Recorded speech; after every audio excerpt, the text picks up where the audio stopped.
भारत में क्रिकेट को मैनेज करने वाला बोर्ड यानी कि BCCI board of control for cricket in India का नेटवर्थ इस समय पर 19,000 करोड़ से भी ज्यादा है।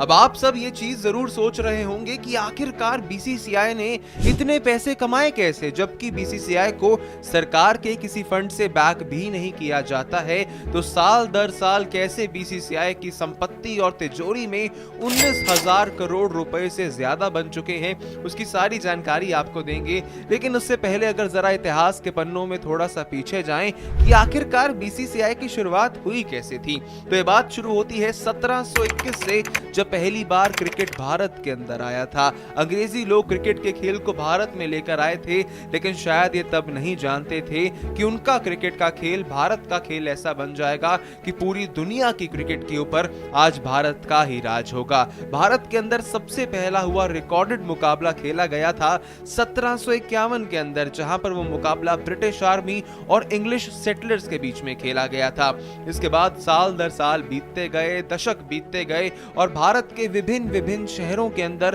क्रिकेट का खेल बहुत प्रसिद्ध होता गया।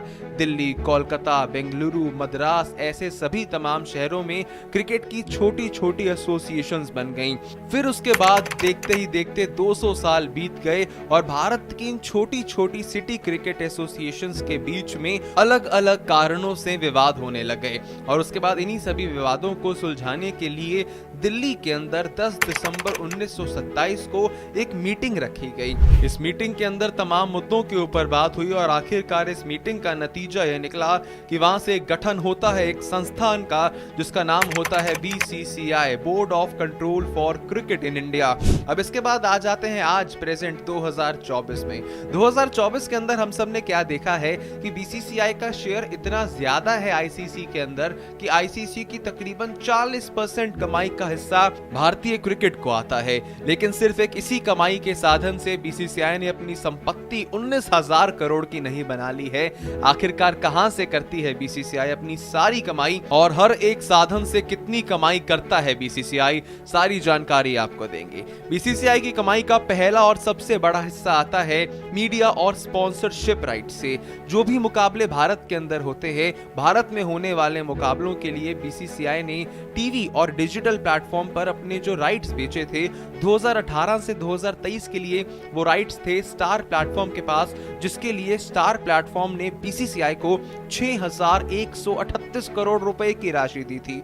और अब मौजूदा स्थिति में अगस्त 2023 से लेकर मार्च 2028 तक के जो भी मुकाबले भारत के अंदर होंगे, उन सबके राइट्स हैं वायाकॉम 18 के पास, जिसके लिए वायाकॉम 18 ने बीसीसीआई को 5,963 करोड़ रुपए दिए हैं। लेकिन ये तो भारत में होने वाले अंतरराष्ट्रीय मुकाबलों की कमाई का हिस्सा है। असली ब्रॉडकास्टिंग से कमाई होती है बीसीसीआई को आईपीएल के मुकाबलों के चलते, जहां आईपीएल के अंदर तकरीबन 48,390 करोड़ रुपए बीसीसीआई ने 2023 से 2027 के होने वाले आईपीएल के 5 सीजन के राइट के लिए हैं, जिसमें से 23,575 करोड़ रुपए स्टार नेटवर्क देता है टीवी पर आईपीएल के मुकाबले दिखाने के लिए, जबकि 23,758 करोड़ रुपए अदा किए जाते हैं वायाकॉम 18 की तरफ से उनके डिजिटल प्लेटफॉर्म पर आईपीएल को दिखाने के लिए। अब यहां से चलते हैं कमाई के दूसरे बड़े साधन की ओर, जो होते हैं मैच टाइटल स्पॉन्सर्स। जो भी मुकाबले भारत के अंदर होते हैं, उन मुकाबलों को टाइटल स्पॉन्सर्स का नाम दे दिया जाता है। सपोज कीजिए मुकाबला होने वाला है इंडिया वर्सेस ऑस्ट्रेलिया के बीच में, तो उस मुकाबले का नाम हो जाएगा IDFC first bank India versus Australia ODI match. अब ऐसे में आईडीएफसी बैंक को हर एक मुकाबले के लिए बीसीसीआई को 4.2 करोड़ रुपए हर एक मुकाबले के लिए देने होंगे। अगर भारत अपने घर में एक साल के अंदर 25 मुकाबले भी खेलता है, तो इसकी धनराशि तकरीबन 100 करोड़ से ज्यादा की हो जाती है। अब बात कर लेते हैं तीसरे कमाई के साधन पर, जहां पर आते हैं किट स्पॉन्सर्स। भारतीय क्रिकेट टीम के किट स्पॉन्सर्स का कॉन्ट्रैक्ट इस समय पर एडिडास के पास है, जिसके लिए 5 सालों के लिए एडिडास ने बीसीसीआई को तकरीबन 250 करोड़ रुपए देने का वादा किया है, जिसमें 75 लाख रुपए हर एक मुकाबले के के लिए साथ में दिए जाते हैं।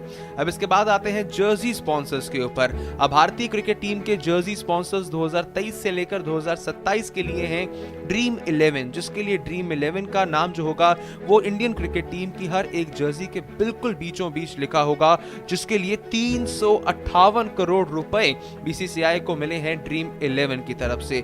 अब चलते हैं अगली कमाई के साधन के ऊपर, जहां पर अगली कमाई का हिस्सा होता है। अब आते हैं सबसे बड़े हिस्से पर, जो हिस्सा आता है भारतीय क्रिकेट टीम के लिए आईसीसी यानी कि इंटरनेशनल क्रिकेट काउंसिल में से। पहले तो आप ये जान लीजिए कि जितने भी बाकी तमाम बोर्ड्स हैं, जैसे कि ऑस्ट्रेलिया, बांग्लादेश, पाकिस्तान, इंग्लैंड, इन सबको आईसीसी की टोटल कमाई का सिर्फ 6 से 7% हिस्सा मिलता है, जबकि आईसीसी बीसीसीआई को अपनी सालाना कमाई का तकरीबन 40% हिस्सा देता है, जिसकी धनराशि 2000 करोड़ से भी ज्यादा की हो जाती है। भारत में क्रिकेट की लोकप्रियता को देखते हुए ही आईसीसी ने अपने पूरे रेवेन्यू का 40% बीसीसीआई को देने का फैसला किया है, जिसके चलते 2000 करोड़ रुपए आईसीसी देता है बीसीसीआई को। और इन्हीं सभी कारणों के चलते मीडिया रिपोर्ट्स इस बात का दावा करती हैं कि जुलाई 2024 में बीसीसीआई का नेटवर्थ 19,000 करोड़ रुपए का था।